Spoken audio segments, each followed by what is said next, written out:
If you'd like to create a breakthrough that will give you a better future, it's not going to happen from being haphazard, scattered, or vague. Your problem isn't that you don't have enough willpower. You just need a method that allows setbacks to be the thing that drives your life forward. No more stumbling around in the dark, blaming yourself, and feeling confused, frustrated, or overwhelmed. You're listening to the Health Courage Collective podcast, episode 226. It's alive. Bring your health goals back from the dead. Welcome to the Health Courage Collective podcast, the show for women who are too busy to slog through hours of generalized, inapplicable, and often contradictory health information, but too smart to ignore that a few minutes of focused attention now can prevent years of suffering in the future. I'm your host, Christina Hackett, a pharmacist who doesn't want you to live on prescriptions, a certified coach specifically trained to maximize your potential, and a compulsive learner obsessed with preventative, cutting-edge, holistic, and integrative medicine. I'm on a mission to increase your physical and mental resilience so you can fearlessly look forward to your next 40-plus limitless years. Your time is now. Let's go. Friend, and thanks for being here today. I hope you are doing so well. How's your face? I like to ask you if you've made any changes based on last week's episode, but I doubt that your face has changed much since then, unless you had some kind of medical procedure in the last 7 days. But hopefully you found it useful to just kind of comprehensively understand how the structure of your face changes as you age, because then you can better identify what often seems like ambiguous differences. I don't think you need to do anything about it. Sometimes it's just useful to understand what's going on. Today, we're talking about harnessing the power of setbacks to create breakthroughs. If you're listening to this episode when it's released, Halloween is in 2 days. I love Halloween. I think it's so fun. Lots of silliness you can choose to participate in or not, and nobody really cares how into it you are or not. One of my favorite Halloween type characters is the mad scientist. Whether they're trying to separate the good and bad sides of a personality, achieve world domination with sharks with laser beams strapped to their heads, steal the moon, open a portal to time travel by driving 88 miles per hour, or piece together a bunch of dead body parts and bring them to life. It's alive! We're going to try on our mad scientist costume today for a few minutes and see if it might give you some useful insights into creating a daily life now where the things that are best for your long-term health and the things that are most enjoyable to you become the same. Then it's effortless for you to obey yourself and do all of the things you know will set you up to not have to stop living before you die, the way most people do. Some of the frustrations I frequently hear from women who are trying to make healthier choices and hopefully prevent or reverse some of the common diseases of aging are that they just don't have enough willpower. They can't get themselves to obey themselves, that they've started so many plans and just failed. They found something that seemed like it would be great, whether it was an ideal week productivity schedule, a really good workout routine laid out day by day, a meal prep recipe plan guide, a cool new meditation practice, a nighttime stretching routine, even a supplement plan where all you have to do is swallow some pills. They just can't get themselves to be consistent doing the things they know that they should do to create the future that they want. They want to be healthier now and in the future, but they can't motivate themselves enough to do it consistently over the long run, and they're embarrassed and ashamed of their lack of willpower to follow through. And confused, honestly. They feel like they must be fundamentally flawed because if they were better people, obviously this wouldn't be an issue. Usually the women I work with are very high achievers in other areas of their life. They're gritty and determined and reliable and forward-thinking and intelligent, and they know how to get results. So why is setting their future self up to be abnormally healthy in their 70s and 80s such an impossible task? Could it be that if they harnessed and captured the energy they spend scolding and criticizing themselves for their lack of follow-through and progress and channeled it instead into a mad scientist's machine, like the power that surges through the Tesla coils to turn the gears and make the beakers of glowing fluid start bubbling, everything would change? I love the visual of a mad scientist's machine. How do you visualize one looking?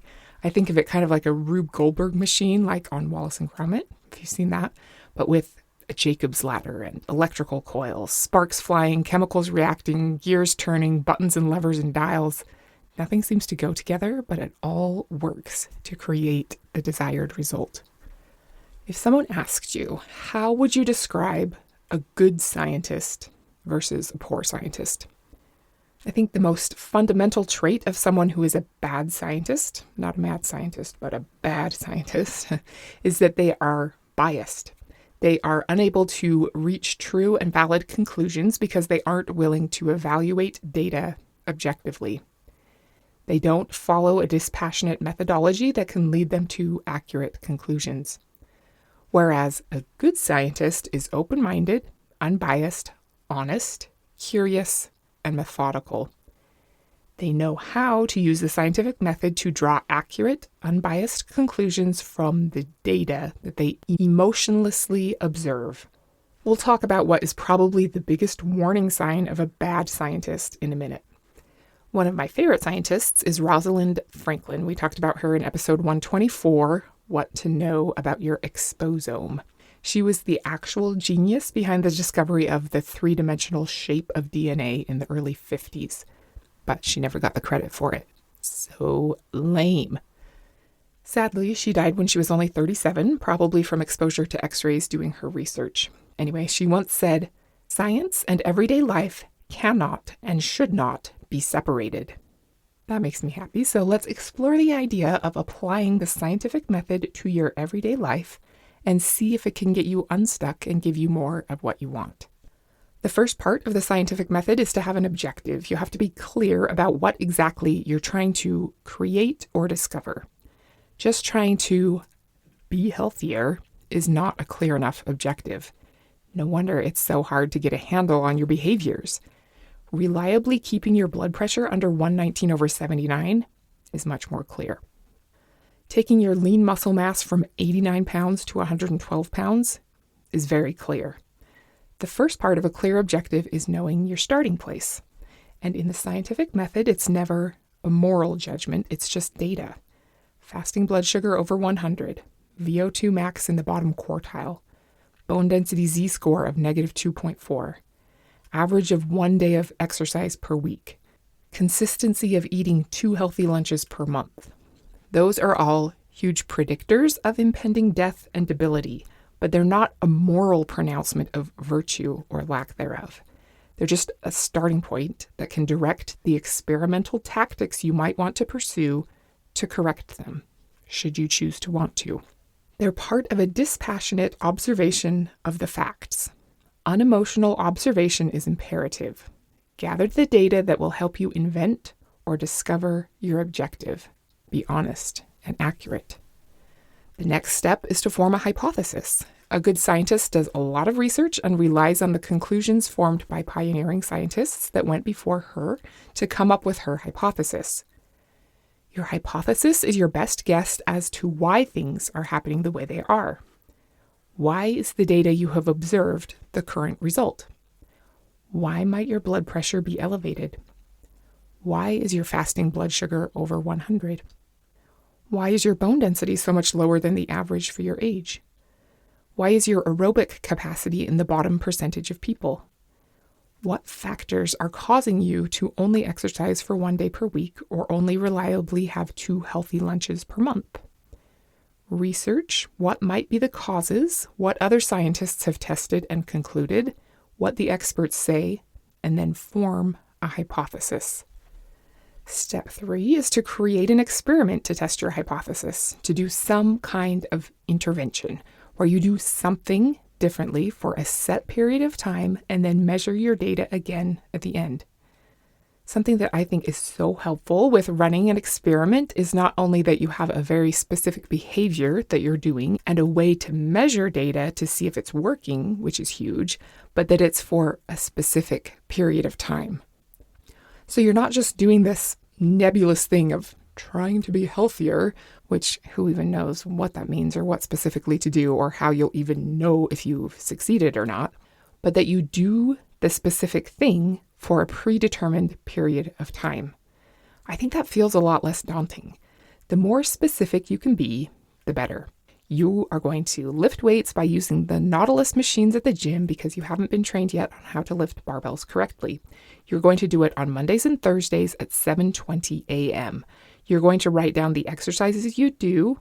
You'd have to decide which exact exercises to do ahead of time. The weights you use, increase by 2% each time, and do all of that for 3 months. Then retest your bone density. It's a very specific plan for a predetermined amount of time. That feels less daunting than just, I guess I'll try to do more resistance training. A period of time with an end date and an objective data measurement at the end to see whether it worked. Genius. If cold, hard data shows you that your bone density improved, you've learned something. And if it shows you that it has not improved, you've also learned something. You can't lose in a true experiment. It's like that old saying that supposedly Thomas Edison said, though we're not really sure if he did, and he wasn't the sole inventor of the light bulb anyway.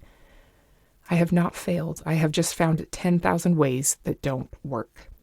At least you know. You could spend years on the Nautilus machines and end up with worse bone density in the end anyway. The earlier you can find out what doesn't work, the better. And by the way, I'm not saying I don't think that wouldn't work, because it probably would. It's not my favorite or what I believe to be the most effective way to do resistance training, but I do think that it would help. But you got to test it. The same thing is true for behavioral interventions like habit formation. Decide an objective, observe what is currently happening, and collect measurable data. Create a hypothesis of what you think is most likely to change your behavior. Then run an experiment with a very specific intervention for a predetermined amount of time and collect data again at the end to determine the outcome. Maybe you want to see if you'll be more consistent meditating last thing at night instead of first thing in the morning, which you hadn't been doing. If you currently meditate 1 morning per month, you can design an experiment where you try to increase your meditation to 28 days per month. You're going to do it right before bed, but not while in your bed. You have a meditation cushion. So you set your toothbrush on your meditation cushion so you can't accidentally brush your teeth and go to sleep and forget about meditating. You set an alarm on your phone to get ready for bed 20 minutes earlier than usual so that you'll have time. You have a little calendar that you mark off every time you complete your habit, but you're not just going to put an X through the day. You're going to write down one word about how you feel afterward, like calm, centered, relaxed, proud, disciplined, something like that.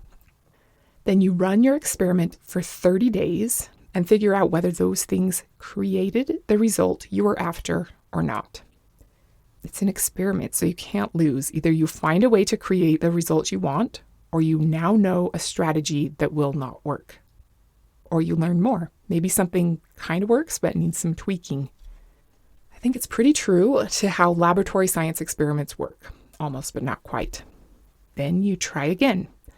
Ralph Waldo Emerson once said, "Do not be too timid and squeamish about your actions. All life is an experiment. The more experiments you make, the better. What if they are a little coarse and you may get your coat soiled or torn? What if you do fail and get fairly rolled in the dirt once or twice? Up again, you shall never be so afraid of a tumble." End quote. I think it's so great that failure is both the way you actually learn and the very thing that makes you less afraid of failure. It makes you a little braver the next time around. Up again, you shall never be so afraid of a tumble. I know many of the things I've relentlessly beat myself up over the years have been things I tried that, quote, didn't work. As in, I didn't stick with them. Calendaring systems, house cleaning routines, grocery and cooking plans, exercise routines. I like planning and organizing, so I'd spend a significant amount of time doing that, and then I'd feel really stupid for not sticking with it. And the next time I got excited about planning a positive change, I'd remind myself of all the previous things I had tried that didn't work or that I didn't stick with, and I felt like a failure. If I had been thinking like a scientist or an inventor, I could have saved myself a lot of angst, because the first step in creating something new is to create a prototype, right? You do your best and then try it out in the real world, knowing full well that you're going to have to iterate many times before it's viable. If only I had realized this back then I wouldn't have felt like a failure. I would have felt like a scientist who needed to make a few tweaks and then run another experiment. I do have systems I now love for most of those things, but it probably would have happened sooner and been way more enjoyable if I had just embraced the idea of prototyping from the beginning. Have you heard of the company IDEO? They're the company that invented the term design thinking and have invented or reimagined all kinds of things like the first mouse, not the rodent, but the one attached to your computer, redesigned shopping carts, medical devices, a redesigned blood donation procedure for the Red Cross, and the first folding laptop. One of the IDEO designers even drew a project mood chart that shows designers how they will feel over the course of their project. It's a U-shaped curve with hope high on the left side and confidence high on the right side. The middle is a low emotional valley labeled insight. And they know that everything feels like a failure in the middle.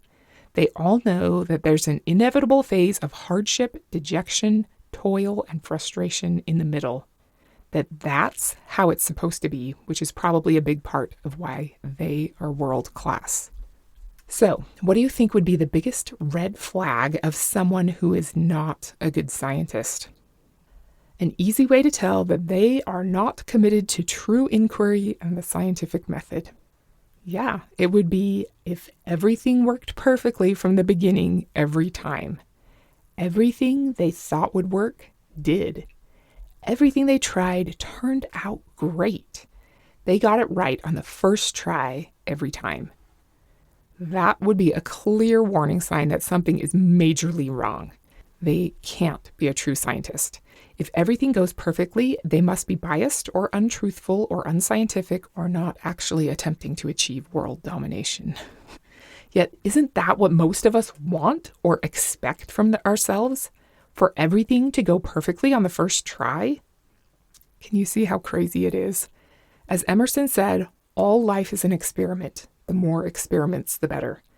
If we're really out to figure out what will best help us put more years lived in good health into our futures and live more as we get older, the scientific method is our best strategy. And that means that some or most of the things that we try are not going to work. Then we use the objective data we gathered to make a new hypothesis or iteration and run another experiment over and over until the data starts showing us that we've succeeded.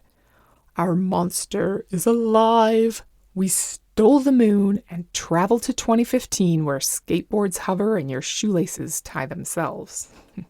In their book, Make Time and Focus on What Matters Every Day, Jake Knapp and John Zeratsky say, don't worry, science is simple.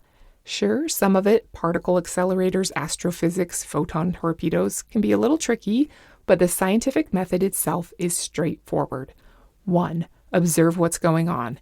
2. Guess why things are happening the way they are. 3. Experiment to test your hypothesis. And 4. Measure the results and decide whether you were right. That's pretty much it. The scientific know-how behind everything from WD-40 to the Hubble Space Telescope all came from following those 4 steps. End quote. How can you spin out and berate yourself a little bit less and use the scientific method to create the future that you want to live?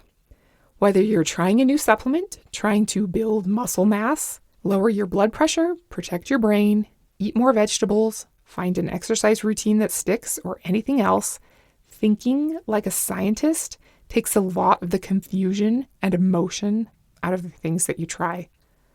All life is an experiment, and experiments aren't about succeeding or failing. They're about attempting to create a very specific result, creating a precise intervention, observing the results, and collecting neutral data that produces insight, learning, growth, and discovery. And then doing it again and again until you've discovered or created something truly astonishing. You can do it. Thanks so much for being here today. Next week, we're going to talk about not wanting to know. Until then, approach your health like a scientist and you'll be normal. Thank you so much for tuning into the Health Courage Collective podcast. I am truly honored that you have paid me the enormous compliment of your time and attention. I would be so grateful if you would share this podcast with someone you know and subscribe so you never miss an episode.